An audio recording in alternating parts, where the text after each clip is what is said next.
Next देखो, find find the sum of all real roots of x for which this equation equal to this one, मतलब 3x² minus 9x plus 17 upon x square plus 3x plus 10 equal to 5x² minus 7x plus 19 upon 3x² plus 5x plus 12।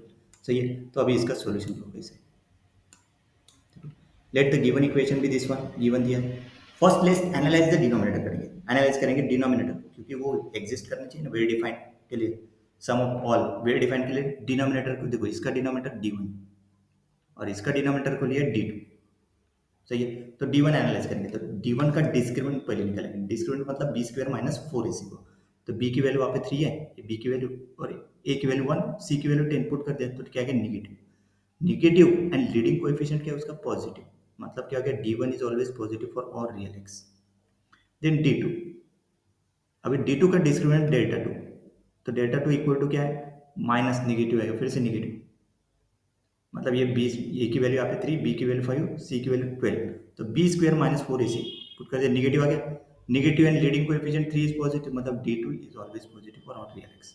therefore both denominator are never zero, therefore there are no restriction on x due to division by zero।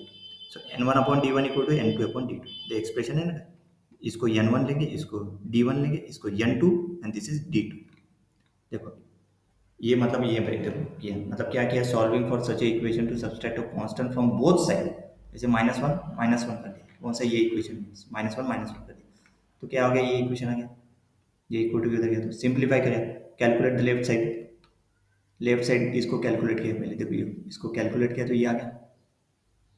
Simplify देखो 3x² minus x square 2x², then minus 9x minus 3x minus 12x, then 17 minus 10 7, denominator same ही रहेगा।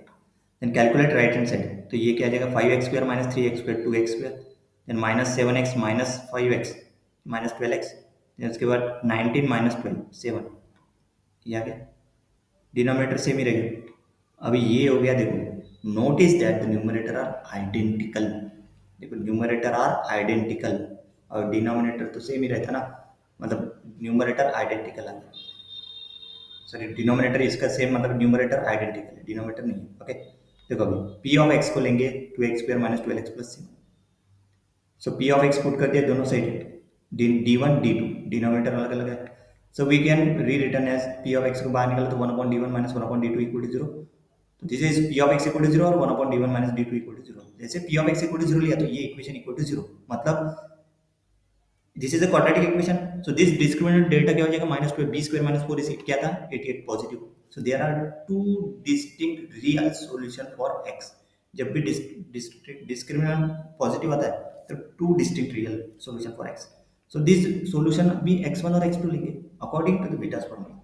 The sum of the root of quadratic equation क्या रहता है -b/a, ये formula है। तो इसका सम क्या x1 प्लस x2 क्या हो जाएगा -b/, मतलब minus minus 12/2, 6, sum of the root कितना आ गया 6, so there are real values of, these are real values of x, so they are included in your sum, कर सकते हैं, क्योंकि इसमें फाइंड करने के लिए क्या है ना, sum of all real values of x, तो सम ही निकालना है, तो उसका सम क्या गया x1 प्लस x2 का 6, तो इसको ऐड कर सकते हैं, है नहीं। अब ये एक केस से आ गया 6 सम, दूसरा case 1/d1 minus 1/d2 equal to 0, तो 1/d1 इक्वल टू 1/d2, मतलब d1 इक्वल टू d2। अभी d1 equal to d2 substitute कर, d1 इक्वल टू, तो पुट करने के बाद इक्वेशन क्या आ गया x² plus x plus 1 equal to 0, इसके रियल रूट आते क्या नहीं, इसका डिस्क्रिमिनेंट जो डेल्टा जो आता है ना वो नेगेटिव आता है। This quadratic equation has no real solution, its root are complex conjugate, इसके जो रूट है वो कॉम्प्लेक्स कॉन्जुगेट है। The problem asks for the sum of all real values of x. So these complex solutions are not included. So combining the result from case 1 and case 2, the only real solution for x come from equation this one, not f p of x equal to 0, मतलब ये यही से आएगा, कितना आएगा sum, वो sum of this real solution कितना आया था अपने केस नंबर 1 में, x1 plus x2 equal to 6, sum of the real solution is a 6। Clear, next.